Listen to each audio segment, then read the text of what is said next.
Vous avez repris votre activité de banquier d'affaires avec Southbridge qui est spécialisé dans la finance verte. Vous venez de lever 2 milliards de dollars pour le climat. Qu'est-ce que vous allez faire avec tout ça? Oui, alors 2 milliards, ça n'est pas beaucoup. En fait, vous voyez, la richesse du monde, c'est chaque année 80 000 milliards. Et donc, consacrer 2 milliards en Afrique à la reforestation et tout ce qui est lié à la nature, ça n'est pas gigantesque. Mais c'est beaucoup plus que ce dont on disposait jusqu'à maintenant. Alors, si vous voulez, il y a 34 pays qui se sont associés pour définir des projets. Donc on a ce qu'on appelle un pipeline de projets. Et donc on a des projets à la fois de murailles vertes pour cantonner le désert ou le faire reculer, et on a beaucoup de choses à faire sur la forêt.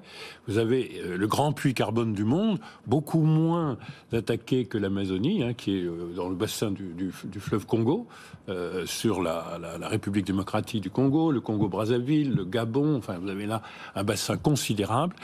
Et vous avez toute l'Afrique de l'Ouest aussi qui a été déforestée, en fait, pour faire des grandes plantations industrielles de café, de cacao, d'EVA, et donc qui est elle-même à reforester, si vous voulez. Donc vous avez à conserver tout ce qui est encore en place et à reconstituer.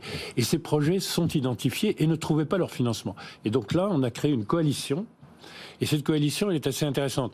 Il y a des gens qui ont plutôt une logique un peu philanthropique. Comme Jeff Bezos. Voilà, Jeff Bezos, il s'est engagé sur 10 milliards de contributions, principalement de subventions. C'est-à-dire ça ne sera pas de la dette.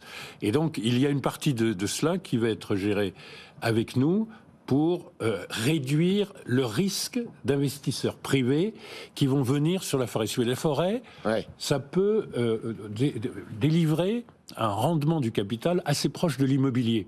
Ah bon? C'est assez long, mais il y a un modèle économique. Mais alors pourquoi est-ce qu'on a besoin de mécènes, de philanthropes qui abondent ce fonds si vous nous dites finalement investir dans le vert c'est rentable? Parce que d'abord la perception du risque est encore un peu surestimée. D'accord. Et du coup, ces projets, ils sont quand même plus faciles à financer en Europe, en Australie, au Texas, ou même un peu en Amérique latine qu'en Afrique. Donc il faut que quelqu'un dérisque pour que les capitaux privés plus importants viennent.